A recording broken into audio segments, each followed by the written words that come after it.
ಸಿಂಹರಾಶಿ ಉತ್ತಮವಾದಂತಹ ಆಹಾರ ಜೊತೆಗೆ ಜೀವನದ ಬಗ್ಗೆ ನಿರ್ಧಾರವನ್ನು ಮಾಡ್ತಕ್ಕಂತಹದ್ದು.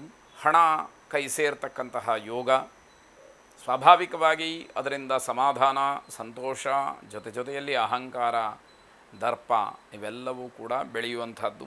ನಿಮ್ಮ ಮಾನಸಿಕವಾದಂತಹ ಶಕ್ತಿ ಗಟ್ಟಿಯಾಗುವಂಥದ್ದು. ಹಳೆಯ ಸಮಸ್ಯೆಗಳು ಏನೇ ಇದ್ದರೂ ಕೂಡ ಶಾಶ್ವತವಾದಂತಹ ಪರಿಹಾರವನ್ನು ಕಾಣಲಿಕ್ಕೆ ಅವಕಾಶಗಳು ಆಗುತ್ತೆ. ತಾರ್ಕಿಕವಾಗಿ ಎಲ್ಲ ವಿಚಾರಗಳನ್ನು ಮಾಡೋದಕ್ಕೆ ಹೋಗಬೇಡಿ. ಕೆಲವು ಹೊಂದಾಣಿಕೆ ಅಂತಕ್ಕಂಥದ್ದಿರಲಿ. ತರ್ಕದಿಂದ ಹಲವಾರು ವಿಚಾರಗಳಿಗೆ, ಹಲವಾರು ಸಮಸ್ಯೆಗಳಿಗೆ, ಪ್ರಶ್ನೆಗಳಿಗೆ ಉತ್ತರ ಸಿಕ್ಕದೇ ಇರಬಹುದು.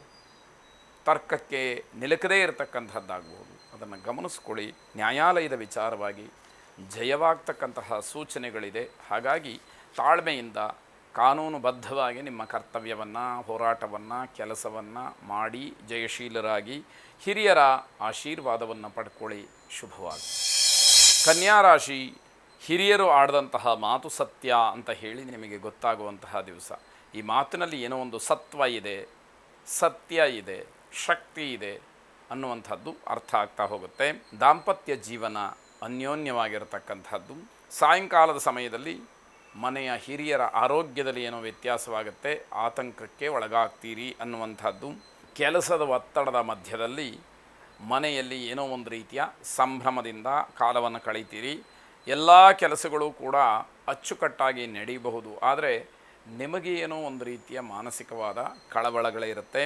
ಕುಟುಂಬದಲ್ಲಿ ಸಂತೋಷದ ವಾತಾವರಣ ಇದ್ದಾಗ ನೆಮ್ಮದಿ ಸಿಗಬೇಕು. ಆದರೆ ಆ ನೆಮ್ಮದಿಗೆ ಯಾಕೋ ಭಂಗ ಬರ್ತಾ ಇದೆ ಅನ್ನುವಂತಹ ಅನುಭವವಾಗುತ್ತೆ. ಮೃತ್ಯುಂಜಯ ಮಂತ್ರವನ್ನು 21 ಸಲ ಜಪ ಮಾಡಿ ಅಥವಾ ಶ್ರವಣ ಮಾಡಿ. ಶುಭವಾಗಿ. ತುಲಾರಾಶಿ, ಕೆಲಸದ ಸ್ಥಳದಲ್ಲಿ ಅನೇಕ ಸವಾಲುಗಳು ನಿಮಗೆ ಎದುರಾಗ್ತಕ್ಕಂಥದ್ದಾಗುತ್ತೆ. ಚರ್ಮ ರೋಗಿಗಳಿಗೆ ಹೆಚ್ಚಿನ ತೊಂದರೆಯಾಗ್ತಕ್ಕಂತಹ ಸಾಧ್ಯತೆಗಳು ಇರುವಂತಹದ್ದು. ಆರೋಗ್ಯದ ಬಗ್ಗೆ ಸ್ವಲ್ಪ ಗಮನ ಇರಲಿ. ಮಕ್ಕಳಿಗೆ ಚಂಚಲವಾದಂತಹ ಮನಸ್ಸು ಓದುವುದಕ್ಕೆ ಅಡ್ಡಿಯನ್ನು ಮಾಡುವಂಥದ್ದಾಗುತ್ತೆ.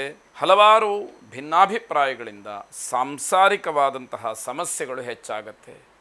ಕುಟುಂಬದಲ್ಲಿ ಭಿನ್ನಾಭಿಪ್ರಾಯಗಳು ಬರುವಂಥದ್ದು ಸಹಜ.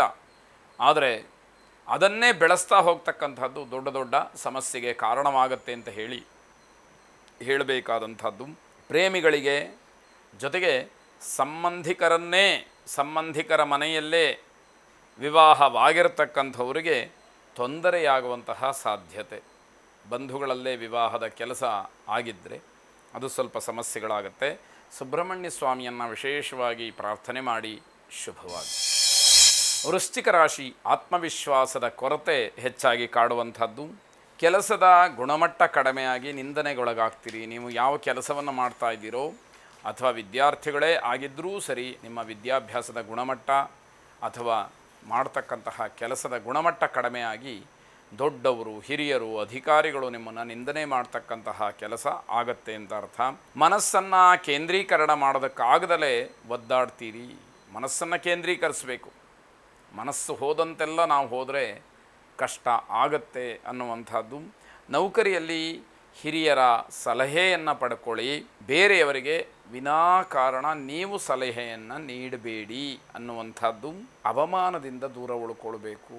ಯಾವ ಕೆಲಸವನ್ನು ಮಾಡೋದರಿಂದ ನಿಮ್ಮ ಗೌರವಕ್ಕೆ, ನಿಮ್ಮ ಸ್ಥಾನಕ್ಕೆ, ನಿಮ್ಮ ಮರ್ಯಾದೆಗೆ ಧಕ್ಕೆ ಬರುತ್ತೋ ಅಂತಹ ಕೆಲಸಗಳ ಬಗ್ಗೆ ಸರಿಯಾದಂತಹ ಆಲೋಚನೆಗಳಿರಬೇಕು, ಸರಿಯಾದಂತಹ ನಿರ್ಧಾರಗಳು ಬೇಕು ಅನ್ನುವಂಥದ್ದು. ಗಣಪತಿಯನ್ನು ಪ್ರಾರ್ಥನೆ ಮಾಡಿ, ಗಣಪತಿಗೆ ಗರಿಕೆಯನ್ನು ಸಮರ್ಪಣೆ ಮಾಡಿ. ಶುಭವಾಗಿ.